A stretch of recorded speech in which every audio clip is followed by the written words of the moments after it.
So you want to hold it?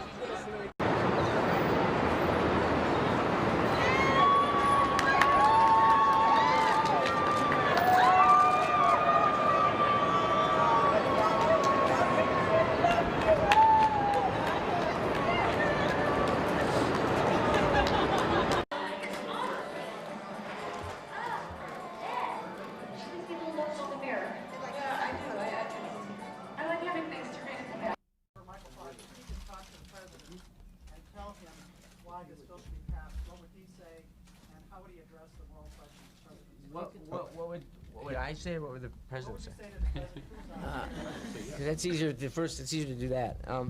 I would just very simply just appeal to him on the level of that this is not an abstract concept, and I know he knows that. I know he's a good man, and he wants what's best for people.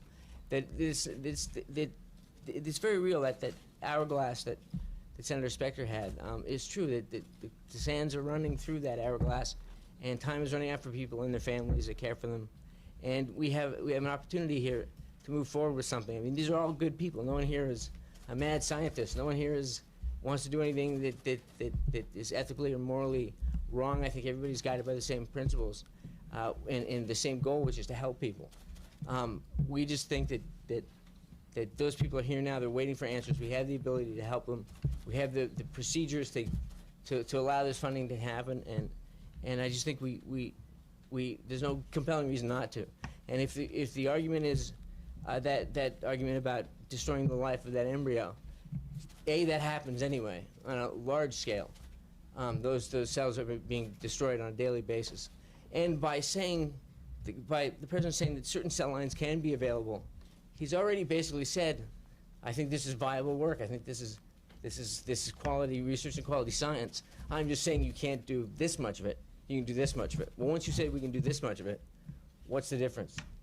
You know, we're going to do it responsibly and ethically, and I just think that he's got an opportunity to really do something fantastic for the world, and for the future of medical research and the health of this country and the people all over the globe. So I just ask him to,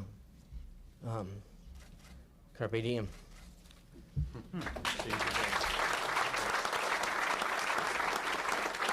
Thank you all very much.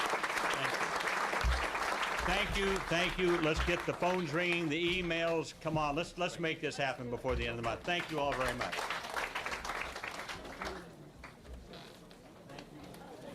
Apparently, I'm not supposed to talk to you until my symptoms go away. Or maybe I'm just supposed to go away. There is.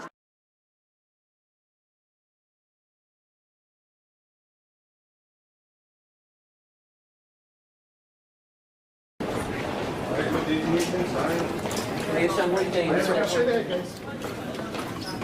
Where? You show me. Right here. This way. Okay.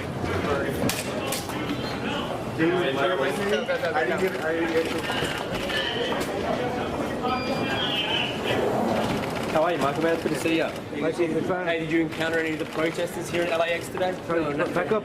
Okay. Thank you, Michael. Thank you. Are you in support of the protesters, can I ask? I'm in support of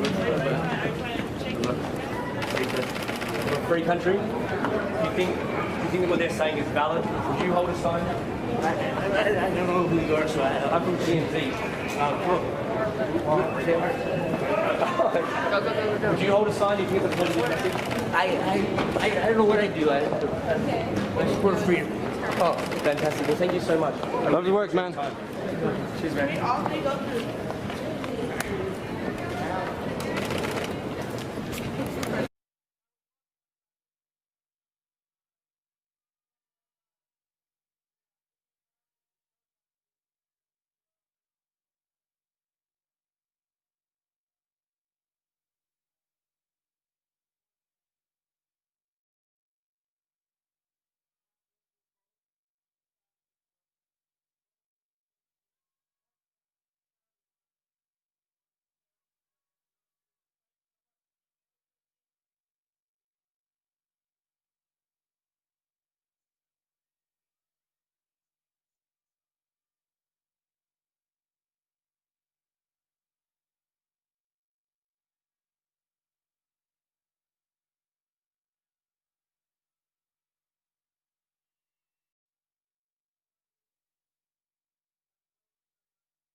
guys up top, right in here.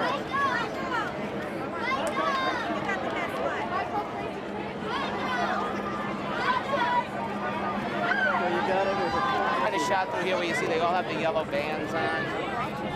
You see they all have like yellow wristband. I don't think it's good, but I'll just put the yellow wristband.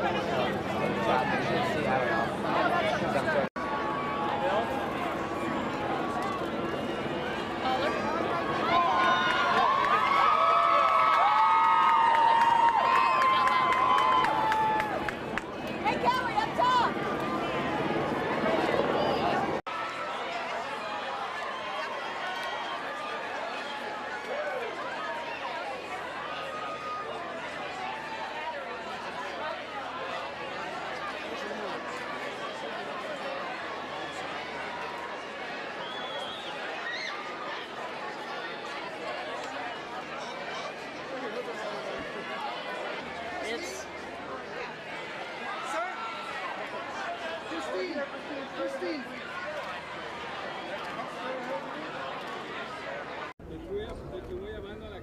¿Cuándo?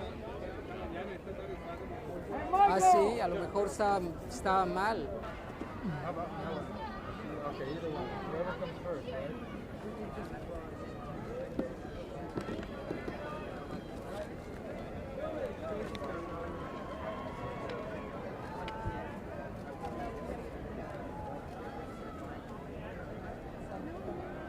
Now she's right there. Melanie! Melanie! Melanie!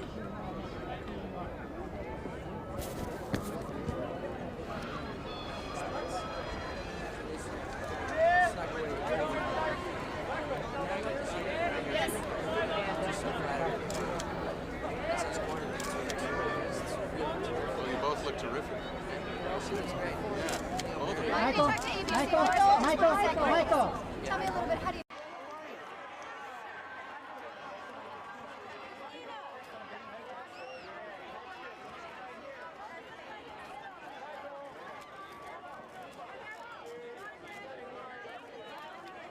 Christina, who designed your dress?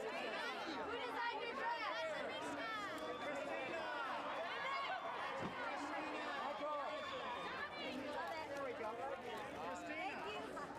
Who designed your wife's dress, Michael? Tracy and Michael.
Michael! So now that you're a movie star, how important is the Emmy to you? It's all exciting. I mean, I'm just an actor. I'm not a movie star or anything else. And to be recognized and to be included with a group of actors like the ones in the group that I'm included in tonight is an honor. And it has nothing to do with what medium it is. It's great. Michael? Michael. Hey, how you doing? Good. How are you? I'm going to talk to Lisa. She's right over Michael, there. can you tell me what your favorite program on TV is? My favorite program on TV is Nova. I don't know. Michael, this is Lisa. Michael. Who are you with? Well, this is Do you think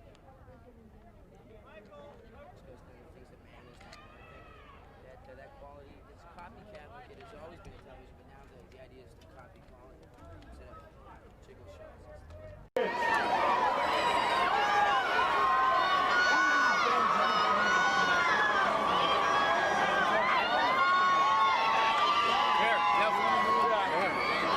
Coming to the red carpet, Gina Davis!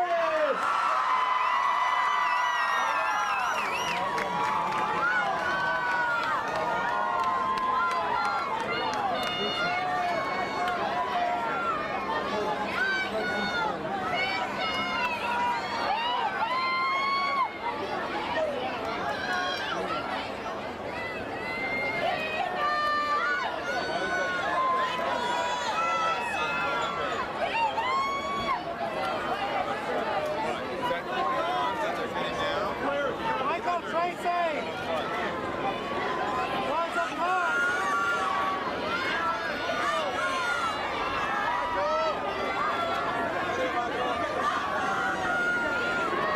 Rise up top, Tracy, Michael up top! Tracy, Michael up top!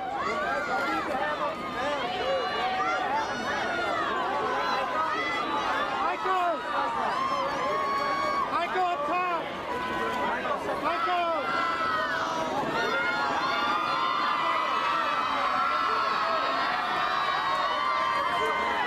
Tracy up top! Going to the red carpet, Paul Bridges, ladies and gentlemen!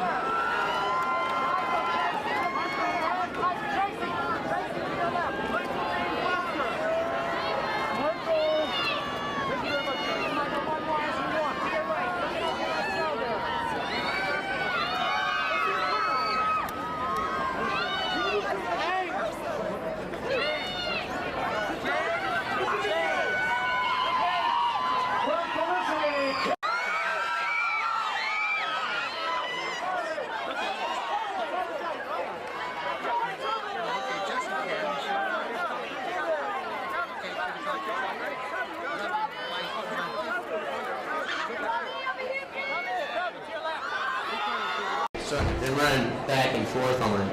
How you doing? Wow, hey. All right, yeah, that's pretty cool. Totally unexpected, and but there's a lot of that going on tonight. Did you guys catch the fact that Christine Lottie was in the bathroom? Well, I was relieved when she showed up finally, but probably not as relieved as she was. She was very relieved. Michael, do you think your show is better this year?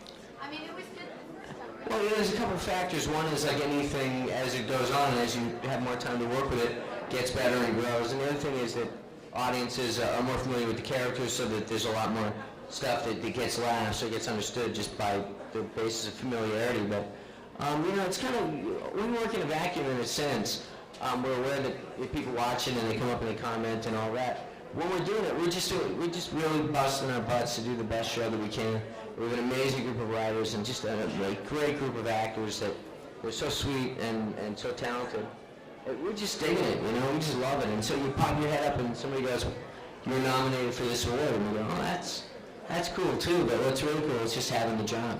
Michael, your show is one of few that's actually working for ABC and feel that it's having trouble.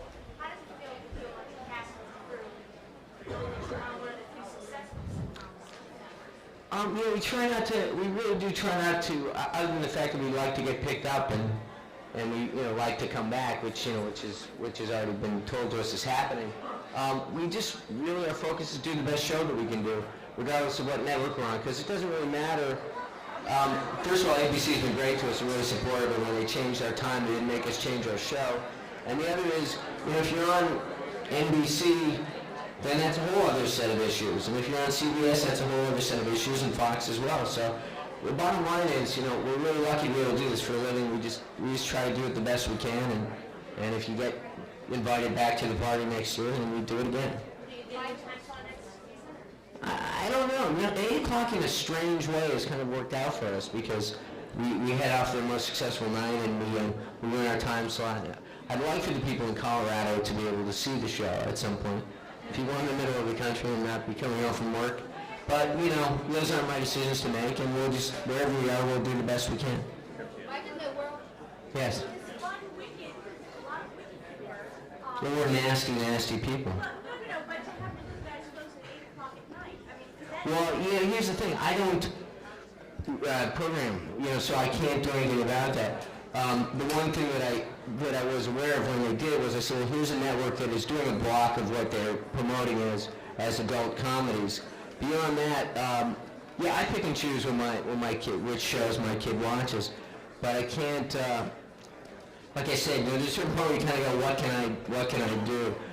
We want to do our show. We want to do the show as we originally sold it to them, and they've allowed us to do that. So we just have to leave it in their hands to let people know what it is they're going to be watching. And I believe they've done a good, responsible job of that. They're not promoting us on Nickelodeon or, so.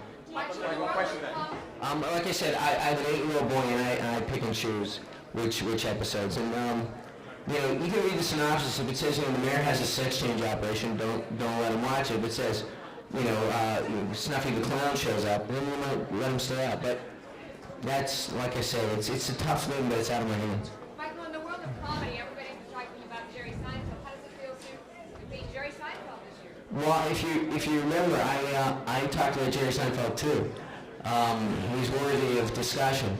When I went away and left television for a while, I feel so lucky that someone kind of was here doing that show. It changed the face of the form, and I love the sitcom form. It means a lot to me, and I just feel like he and Larry David just advanced it and opened up the possibilities of what you could do.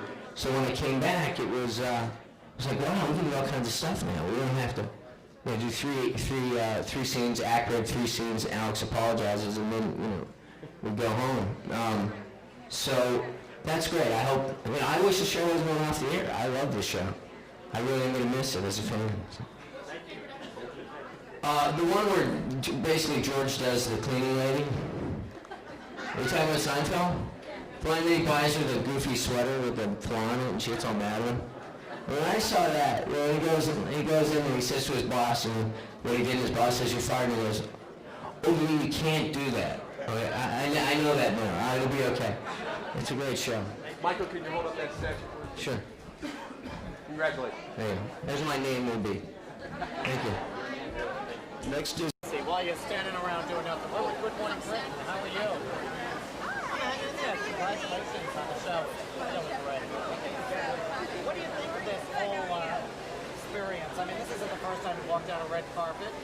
It's obviously overwhelming. So we live in New York, it's 3 kids, and kind of a quiet life, so it's your show business. Do you enjoy this, or is it necessary evil? I enjoy it in doses. It's every now and then. And you gotta love this little thing just hanging there. Just off the rack kind of stuff, huh? Terry Winston. Yeah, this is what you say, it's mine. This is Hey, how are you? Nice to see you. Yeah, Clark Gregg, the director, and his wife Jennifer are good friends of ours, so we're here to support Clark. We saw the film already in the summer and loved it. I look forward to seeing it again. Can you tell me a little bit about the film or what you love so much about it? Well, it's so absurd. It's so, you may not think you want to take this trip to this place and with these people, but it's really funny. And it's actually some of it's heartwarming, and I don't know if you want me to say that. It's just an interesting film. And anything else that's coming up with you? I know you look great. Anything that you want to talk about? Next month, I'm going to do a couple episodes of Rescue Me with my friend Dennis Leary. Asked me to do that, and just finishing a second book, and keep him busy. And I won't ask you specifically about your politics, but do you feel like this is a really exciting time for our country? It's a great time. It's a huge time, and I love the level to which people are getting involved and taking interest. And I mean, the stakes are incredibly high. We're seeing it.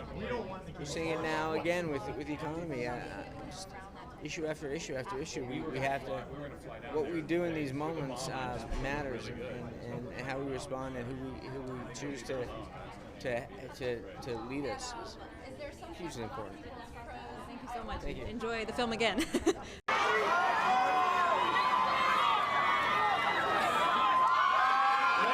now into the red carpet, Michael J. Fox with his wife, Tracy Powell, ladies and gentlemen.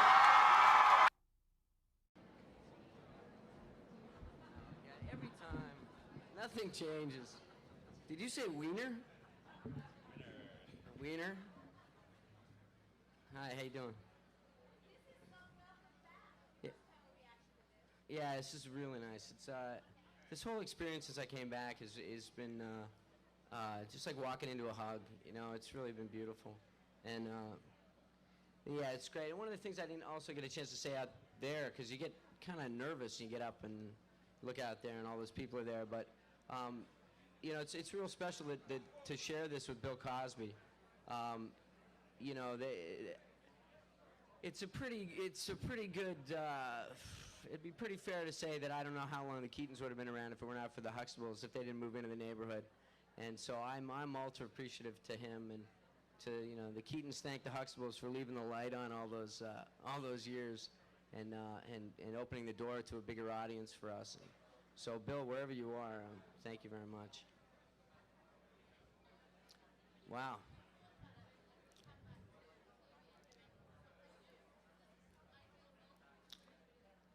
Well, you know, being able to work with Gary again took a lot of the edge off, you know. When I was considering coming back to TV, and I had a number of reasons. Primarily, I wanted some, you know, stability. Wanted to have a regular job. You know, because I have a wife and 3 kids, and I wanted to be with them. And I remember, you know, when I was a bachelor, I had this job that was really great. You know, it was completely wasted on me. And so I thought about coming back, and I met a few people. And then I got together with Gary, and he started to talk to me about his idea for Spin City. And I realized that this guy knows me and knows my voice better than anyone else. And so when he wrote a script and started to talk to me about, you know, what he had in mind, all of a sudden I realized I started to get an idea of how comfortable it was going to be and how easily I would slide into this vehicle. And it's, like I said, it's been, I keep expecting to wake up. It's really been great. This thing is heavy. It's really heavy. And it is like 60 pounds or something. It's like a third of my body weight. Anyone else? Sorry. Yeah. No, I live in New York, and I have for quite a while. So that was the idea when I started to thought about coming back to TV. And I kind of said to people that, you know, one of the catches was I'd have to shoot it in New York. And they said, you know, well, they have terrific studios out in Queens. And then I said, no, in Manhattan. So we shoot in Chelsea, the Chelsea Piers, and we have a terrific facility there. It's got hockey rinks and basketball courts close by, so everybody's covered. And we keep ourselves busy. And it's been really great. You know, my son goes to school in New York. My daughters are growing up in New York. We also spend a lot of time in New England, so we're very close. So it's been great. The upheaval was to come here and accept this, but I'll accept that kind of upheaval anytime. I just didn't know it was going to be at an airport. I would have, you know, skipped the hotel and just flown in, you know, said hi, and flown back out again. Yeah. I'm sorry, I couldn't hear you. Being a father, it was tough, and husband second to that. I don't know, each one has its own challenges, you know, whether it's the role or whether it's the circumstances in which you have to perform the role. You know, probably going back in time, probably Casualties of War was a difficult role to prepare for, and moving over to Thailand for a while, and spending all that time in the jungle with Sean Penn and Brian De Palma. It took some psyching up to get over there and do that.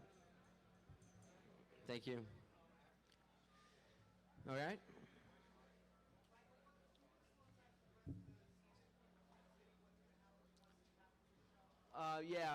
Mike develops superpowers, and the mayor has a sex change. And if that, outside of that, well, you know, as you know, we made a change on the show. As Mike was in a relationship in the first half of the show with an actress, Carla Gugino, who was very terrific. But we found that we had so much cooking at the City Hall, and we found that in every show that we had to kind of break away and go back to the apartment and serve two stories in much the same way that Barney Miller in the first season, he had a marriage. He was married to Barbara Barry, and who was also a tremendous actress, but it was dichotomous and kind of gave the show a split personality. We found that happening. We thought better to deal with it sooner than later. And already in the couple of shows that we've shot since then, we've really found that it's opened up our world, and it's been able to bring the personal lives of the characters at work into the show a little bit more, and to have Mike exposed to different women and different relationships and different, you know, kind of moral and ethical challenges has really helped. So we're kind of exploring that, but we really feel we've really hit a second wind, and we're having a great time, really good time. No, you know, I can't imagine, once I finish the show this season, I can't imagine the role or the director or the script or the situation that could make me not hang out with my 3 kids all summer long. I mean, I'm going to be on the beach.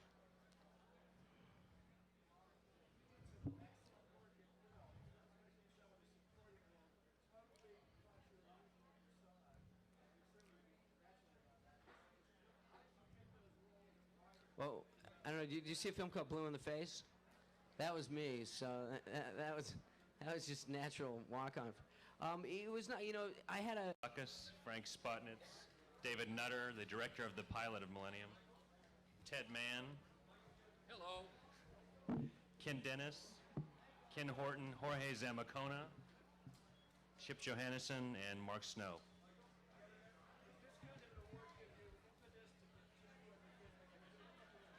Yeah, I think it's a stimulant for us. I think we're going to know that there is an audience out there that is possibly not representative of a Nielsen number. So it's good to know that you know, there are people out there watching us, and they are supportive of us. I do this other show, X-Files. It's never been nominated until this year for a People's Choice Award. So to win with Millennium it's a big deal for us.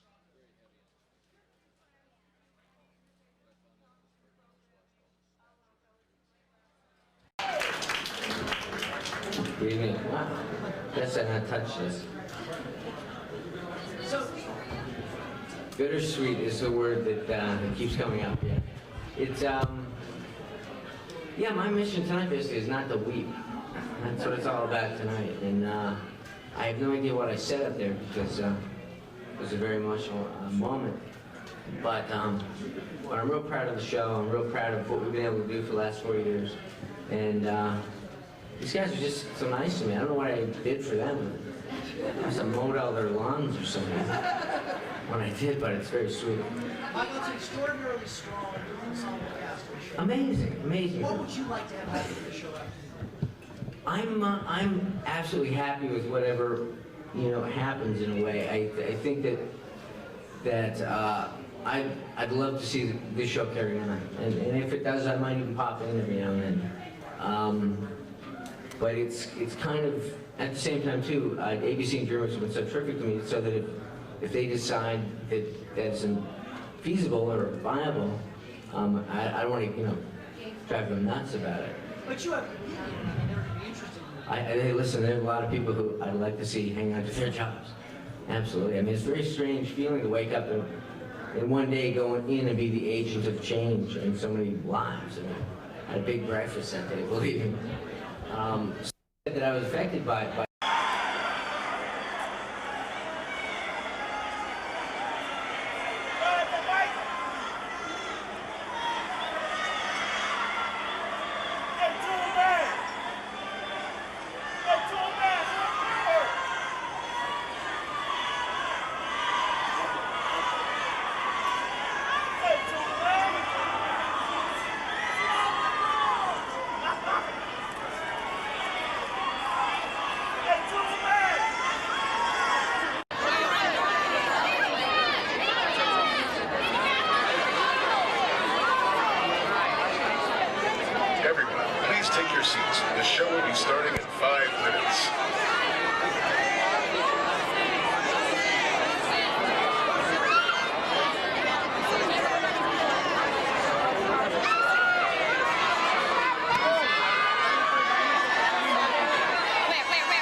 1, 2, test, test. Oh. Actually, I don't know. It was carefully placed. You got it? Right here. Yeah. Thanks very much. Michael, tell us about the proposition and what do you think of it? Well, the specifics, I think there are some people in there who are better prepared to give you the specifics of the proposition. Why I'm interested in it, I think, is why anybody would be interested in it. It's essentially saying those responsible for dumping toxins, dumping poisons in areas and situations where it contaminates our drinking water have to live up to it, admit it, tell us what they're dumping, how it's getting to us, and inevitably or ultimately keep it from getting to us. And I think that that's a real easy thing to support for me. Do you find, have you seen things like this in Canada at all? You know, as a matter of fact, I was talking to some family in Canada, basically telling them what this is about. And they were real surprised that this isn't law already, because essentially it is. Canada is, they do have their problems, but environmentally are quite more, I think, quite a bit more aware than Americans are. For some reason, I think it's because our resources are essentially all we have. It's very much a society dependent on its resources. And so I found people up there were quite shocked that it had to go this far before anyone really realized what was going on and that it was time to try and stop it. What is it like in Canada? What kind of law do they have up there? I wouldn't know specifics. You know, I'm a actor, not a politician. I'm sure that they have an equivalent of the EPA, and I think that their restrictions going in were a lot firmer than the EPA's were. But again, in terms of details of that, you're talking to the wrong guy. I'm really here as just a, I was going to say, a citizen activist, but I'm not even a citizen. I'm here as a legal resident alien activist, and just trying to do my part. So again, for specifics, I think there are people in here that would be able to quote you, book and verse a little better than I could. But I think I've prepared myself as much as the average voter should, and based on what I've seen and what I've heard and what I've learned, it's very easy for me to be here and make this stand and be a part of this. Are you part of the caravan? Yeah, I think tomorrow I'll be on the bus. Yeah. Are you going up to San Francisco tomorrow? The whole thing, the whole 9 yards, wherever the driver takes us. I guess I'm on the bus. So you go for the concert, stay at the concert? Yeah, I guess it's Santa Barbara and then San Luis Obispo and then San Francisco for the concert, and then I guess back the next day, and I think stopping at voter registration places all the way along. So hopefully getting people to use their votes. When I in fact don't have one, I think that the least that I can do if I feel strongly about an issue is to try and implore people who can vote to use their vote in a good way. Do you know what cities you're stopping at all? Again, I think Santa Barbara, San Luis Obispo, and San Francisco. And maybe Oakland, I'm not quite sure. Right, thank you. Okay, now let's go and try and do this here. I'll just do this one, okay? Okay. Well, let's put on the light. Okay, just right. Yeah, greetings to all my fans in Mexico. I'll say friends, is that okay? Yeah. Friends? Yeah. Michael, this way? Fans in Mexico. This is Michael J. Fox. Then you say, from MGM Studios, sending my warm regards. Ooh, this could be tough. El Mundo del Espectacular? Right. Okay, we'll try it a few times. Michael, this way, please. Okay, why don't you, I need somebody to hold this like that right there. My own words, okay? Okay, if I could do that. Put your own words. How's the sound? Okay, I'm gonna see. I was working already tonight, guys. Okay. Greetings to all my fans in Mexico. Let's start with that one. Greetings to all my friends in Mexico. Oh, are you rolling? Yeah, no stills, please. Please. Okay, go ahead, Michael. El Mundo del Espectaculo? Yeah. Greetings to all my friends in Mexico from MGM Studios, sending warm regards to El Mundo del Espectaculo? I think so. Let's do it one more time. Boy, okay, you're gonna have to file a SAG thing in a minute. Because I don't remember getting a check from these guys to promote them, so. Greetings to all my friends in Mexico from MGM Studios, sending warm regards to El Mundo del Espectaculo. Gracias. Bye. There you go. Great. Michael.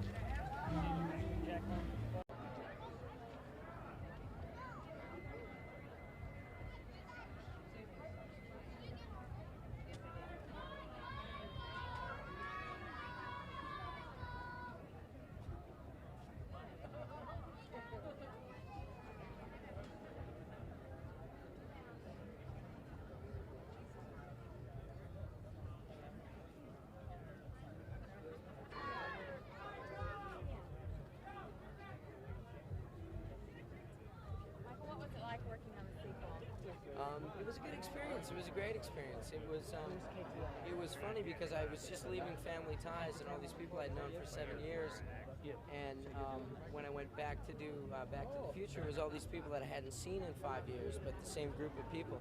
So it was a nice continuation, and it was a good feeling. It was like being at home and working with Bob again.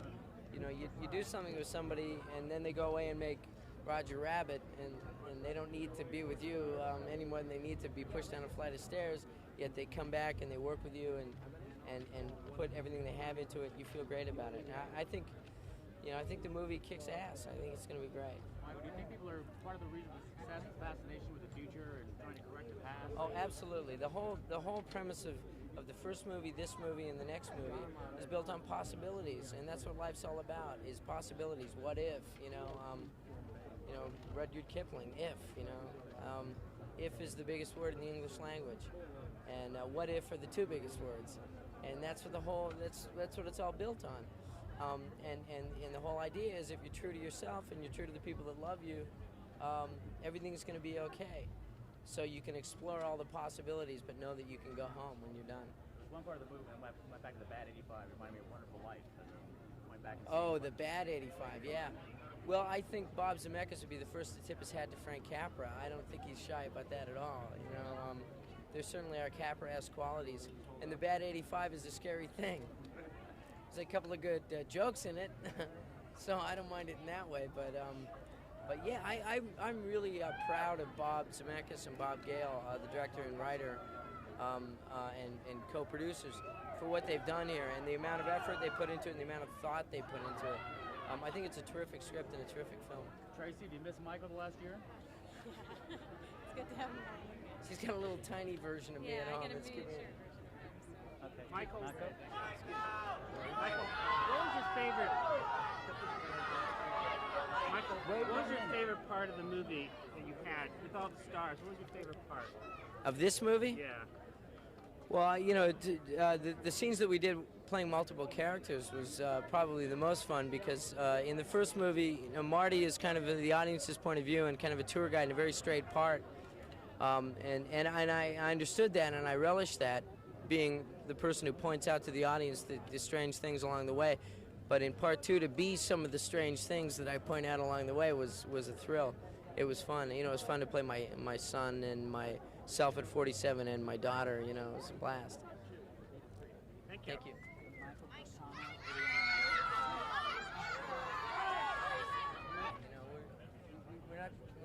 We're not shy about that. Well, if that what if question doesn't come to pass, what if this happened, what if that happened, how can I make myself happy with who I am? It's about being content with who you are and being content with your family and, you know, loving yourself and loving the people around you. And we just explore the possibilities if things went a little astray, you know. What?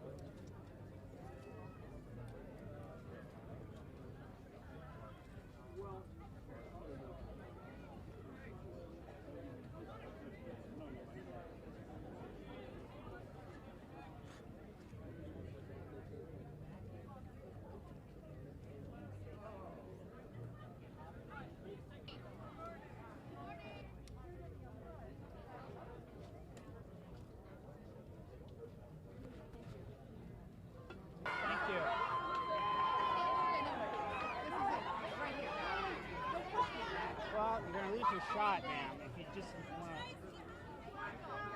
Where? Move back up a little bit.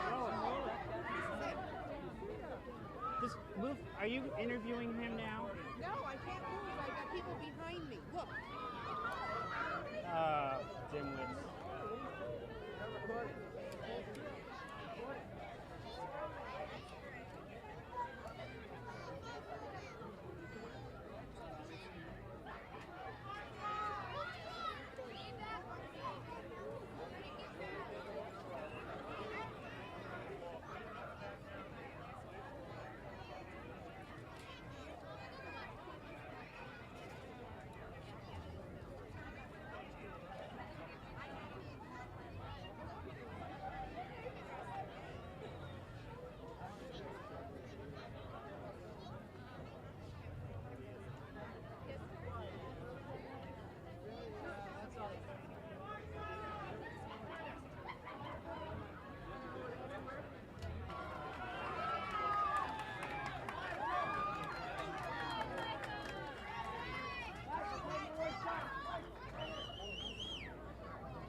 few words, Jules. Hi, Michael J. Fox just down the line for us. Michael Douglas. A little more?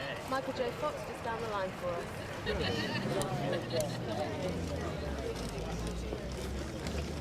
Michael! Michael, right here. How important is image for a Hollywood man? I don't know, I live in Vermont. I'm here by accident. So I don't have a tie. I'm losing all the way around. Mike, we have to ask you because we're just lowly journalists, but we had like 12 party invites for tonight. How many did you have? This was the only one I kind of cared about, to tell you the truth. So I didn't really look. Have you been in Vanity Fair before? Have you been in the magazine? No, it's just that, you know, Bob Zemeckis is a good friend of mine, and this is a lot of Gump people here, and so I wanted to come and see them. I didn't know I was going to be here. Wow. I mean, I have like twin babies in New York, and I didn't expect to leave, but I had to work today, so I'm here, and I thought I'd go to the party. What are you working on? Are you shooting out here now? I'm doing a movie with Rob Reiner, his son, called American President. What film are you filming for tonight? I'd like to see Gump do well. Cool. I think it definitely will, too. There's Michael J. Fox looking good. It's been a while since we've talked to him, but as he mentioned, he's not a Hollywood... Michael, you said that, so this is what it's like to be back here. What was it like being on stage? It was, man, I got up and everything, it was this kind of cross-section between everything slowing down to slow motion and speeding up to, you know, Mach 20.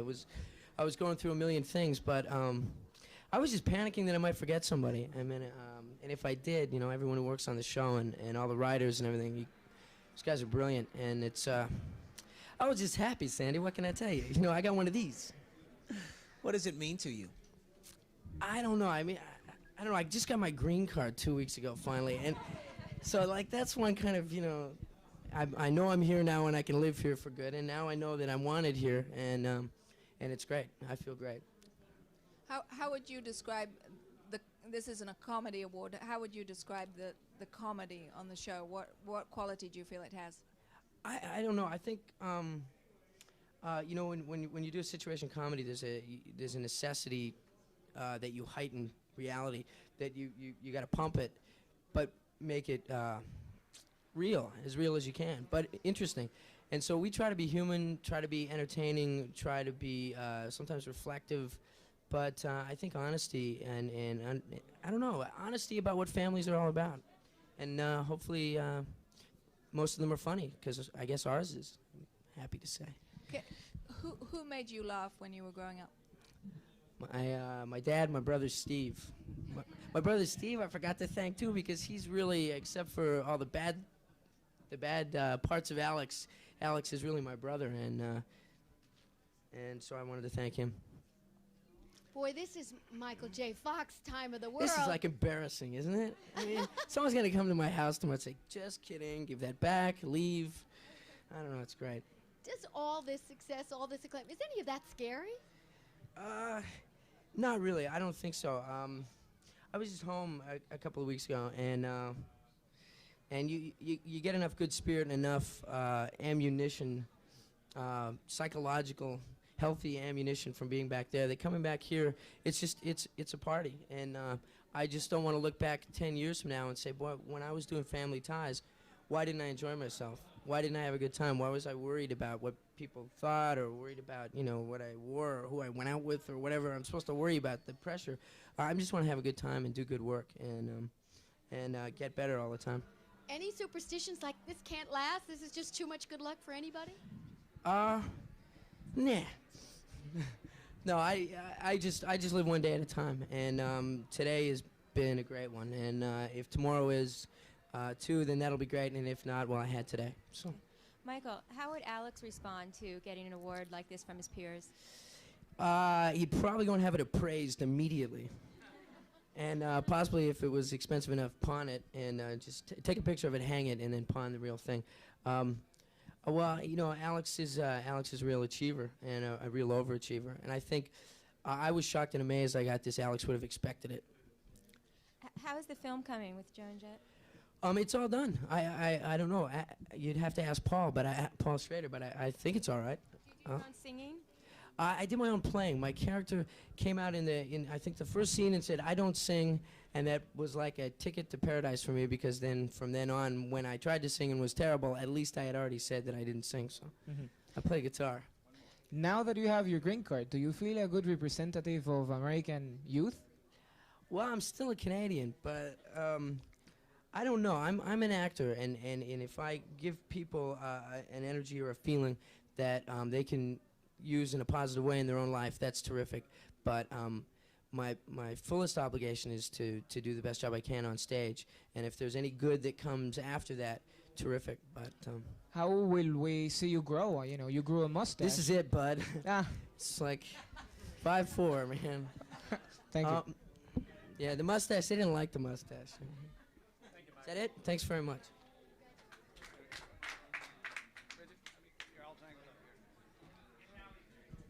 Yeah, I think if somebody offered me a nice dramatic role now, and it was interesting, I would do it. But also having, this is a good way to segue into this, because my son is in California. Hi, Sam. How are you? Good morning. Good morning. I love you. It's Daddy. Hi. I'm in the TV. Look. With Sam and Tracy, you know, everything is so great in my life and so fun that it's nice to do a comedy, and then when you go home at the end of the day, you're not thinking about the Vietnamese girl who was raped and murdered. Well, the thing about it is that, you know, for me, this movie was a reaction to, I find that there are so many people that take what I do far more seriously than I do, or I am able to. In other words, the people who analyze films and actors and stuff, and they would ask me questions about, why would you do a serious film? Would you want to be Olivier? And I'd be, everybody relax. You know, they gave me plane tickets, they flew me there, I did it, it was fine. So this was a chance for me to make fun of being an actor who wants to be taken seriously and make fun of an actor's process and all of that. And with Jimmy, it was a natural, because for him, you know, he's the world's most intense man as far as everybody's concerned. And so it was a chance for him to play a guy who's so intense he would, like, run someone over to go to a date.